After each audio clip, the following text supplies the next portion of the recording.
কমল, এদিকে এসো। আগে দেব সেবা, পরে মানুষ। সে কি কথা গো? তুমি যে বৈষ্ণব হয়েছ, বৈষ্ণবেরা তো দেবতার মানুষকে আলাদা করে দেখে না।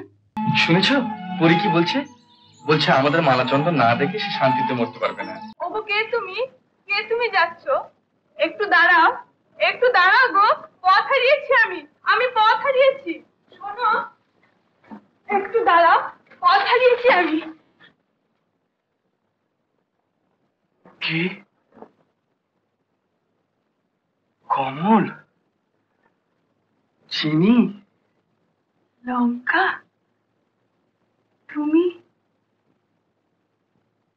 কি অমন করে তাকিয়ে কি দেখছো? হ্যাঁ, তুমি লঙ্কা, তুমি লঙ্কা। এত রাত্রে এখানেই বা এলি কেমন করে? জয়দেব যাব, কিন্তু তুমি? কি বলে ডাকবো তোমার? নাম কি নিয়েছো? নাম এখন আমার রায়দাস মহান্ত। আমিও জয়দেব যাব, তুমিও আমার সঙ্গে এসো, কি বলো? বেশ, চলো।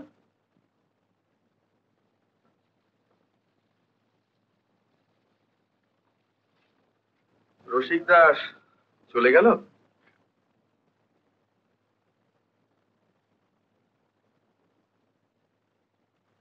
আমি তোমাদের সব খবরই রাখি কমল, তবু ভালো শেষ পর্যন্ত বাউলের যে জ্ঞান হয়েছে।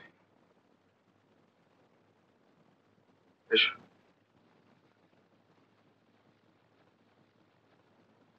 পরি ভালো আছে? শেষ জীবনে সে আমাকে বড়ই কষ্ট দিলে কমল। নিজেও পেলে রোগের যন্ত্রণায় ভীষণ চিৎকার।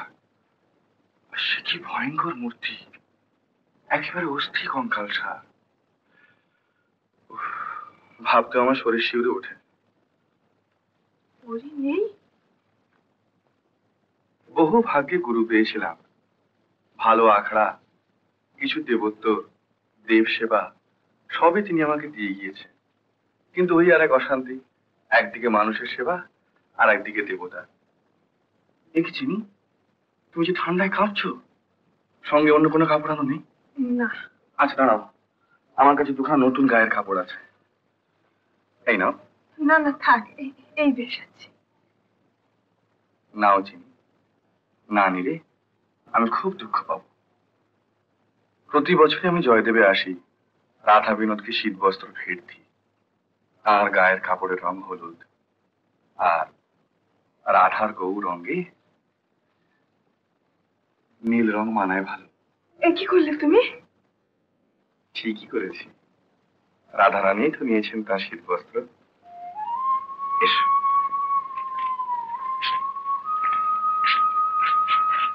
ওই দেখো, আমরা এসে গেছি। মালা ঠাকুরের জন্য নিয়ে যাচ্ছি।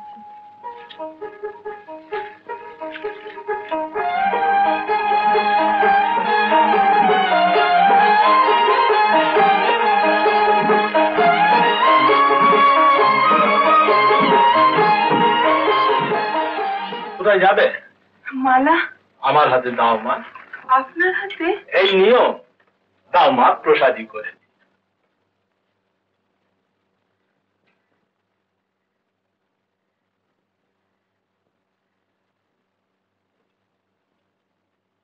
এই নাও মা।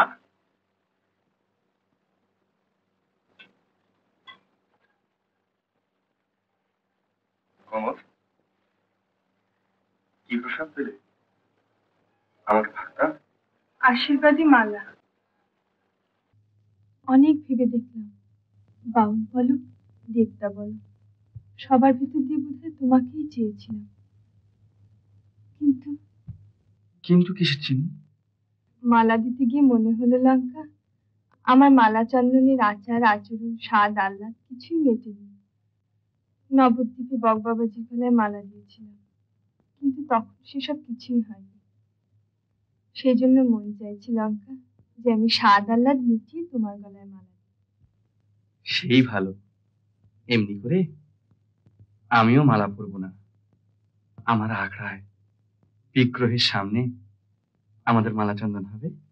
হ্যাঁ, দাদুকে খবর দেব, ভোলা পঞ্চানন্দে নেমন্তন্ন করব, বৈষ্ণব মহান্তদের ডেকে পাঠাবো। তাই হবে গো, তাই হবে। এসো।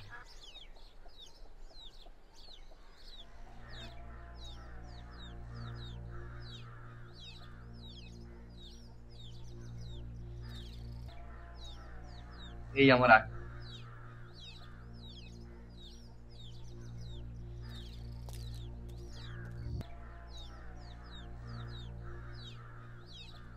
আমার বিগ্রহ।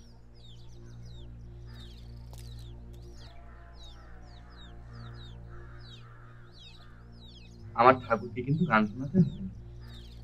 কি গান শোনাবে? ও কে মহান্ত? এ কি পরি, তুই আবার বাইরে এসেছিস? ওকে চিনতে পারছিস না? ও যে কমল, ভাই কমল। ও এখানে কেন? বারে, তুই যে বলেছিলি। না না না, আমি বলিনি, আমি বলিনি। আমি তোমার মন ডাকতে, তোমার মন বুঝতে বলেছিল। এ তুমি কি করলে গো, এ তুমি কি করলে? দুটো দিন তোমার সবুজ হইল না, আমি তো আর দুটো দিনের বেশি বাঁচবো না।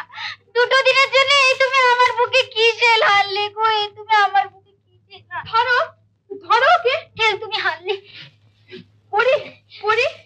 না না না না না, তুই চলে যা আমার সামনে থেকে। বেরো বেরো, দূর হ, দূর হ আমার সামনে থেকে।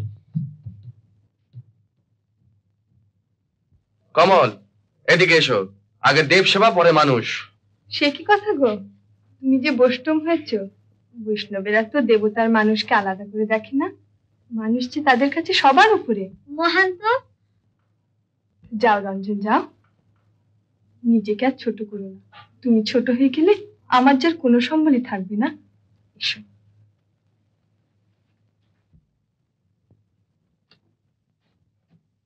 তুই কেন এসেছিস? তুই যা, তুই বেরিয়ে যা আমার চোখের সামনে থেকে, চলে যা। হ্যাঁ গা, তোমার তো কমলিকে নিয়ে আবার নতুন ফুলের বাসর হবে না? তোলা বিছানার ভেতরে তোষক বালিশ। হ্যাঁ, ওসব নিয়ে তোমাকে ভাবতে হবে না। না না, বিছানা নামিয়ে নিও, কিন্তু আমি সব করে যা করিয়েছি সেগুলো তুমি নিও না। সে আমি সহ্য করতে পারবো না, আমার প্রাণ থাকতে আমি তো সহ্য করতে পারবো না, আমি তো সহ্য করতে পারবো না। ওর কাছ থেকে চলে এলে কেন? আমার একটা কথা রাখতে হবে, না বলতে পারবে না। ওদিকে ছেড়ে তুমি আর এক মুহূর্ত থাকতে পারবে না। কিন্তু রোগীর গায়ের গন্ধ অসহ্য, রাত্রে আমার ঘুম হবে না। আমারও যদি কোনোদিন পরীর মতো দশা হয়, তাহলে আমাকেও তো তুমি এরকম ভাবে জঞ্জালের মতো ঘৃণা করবে, আস্ত করে ফেলে দিবে।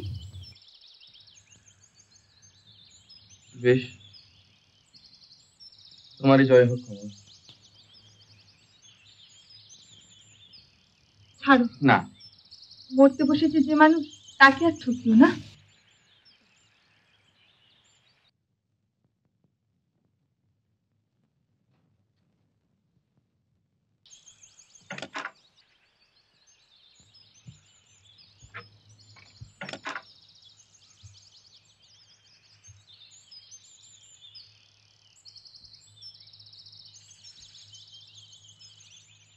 রঞ্জন,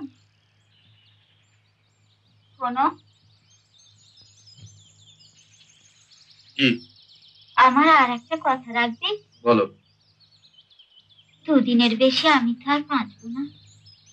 ভুলে যাও কাল উত্তেজনার ঘরে কমলিকে যা বলেছি, যা করেছি। আমি তো জানি তুমি কোনোদিনই আমার হওনি, শুধু কমলির ওপর অভিমান করেই আমাকে নিয়ে বৈষ্ণব হয়েছো। থাক ওসব কথা। না না, আমাকে শান্তিতে মরতে দাও। যাও, ফুল নিয়ে এসো, আমার সামনেই তোমার আর কমলির মালা চন্দন হোক।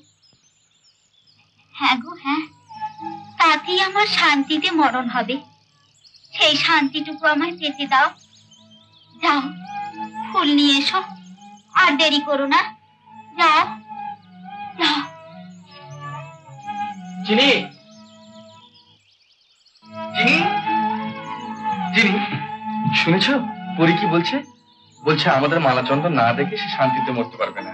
কমলি, কমলি, ওই শোনো, ওরে ডাকছি, তুমি যাও, আমি স্নান সেরে ফুলটা নিয়ে আসি, কেমন? কমলি, শোন।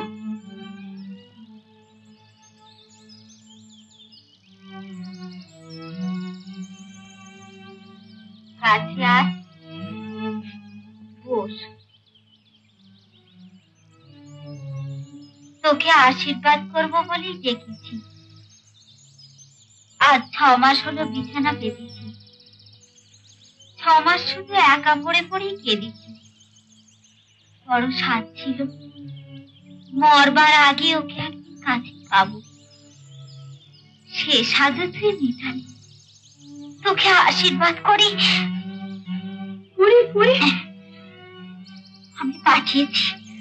আমি পাঠিয়েছি রঞ্জনকে তোদের মালা আর চন্দন আনতে।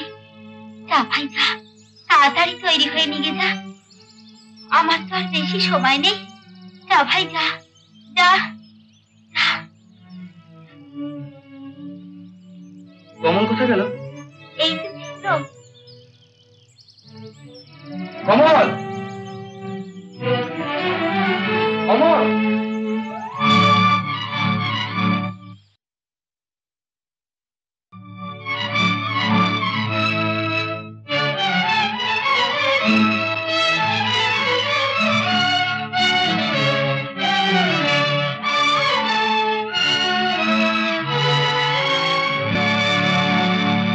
আবার কমল হাসি মুখে পথে বাহির হইল। সে হাসিতে ব্যথা নাই, ব্যঙ্গ নাই, শ্লেষ নাই। দিন কাটিয়া যায়। বৈষ্ণবী পথের পর পথ পিছনে ফেলিয়া চলে। অজয়ের কুলে কুলে পথ, সেই পথ ধরিয়া চলে কমলিনী। দিনান্তে অজয়ের জলে সযত্নে অঙ্গ মার্জনা করিয়া রসকলি আঁকিতে আঁকিতে তাহার চক্ষু সজল হইয়া আসে। সে গুনগুন করিয়া গান ধরে। উত্তম কুমারের সেরা সিনেমা দেখতে হলে ডাউনলোড করুন ক্লিক অ্যাপ।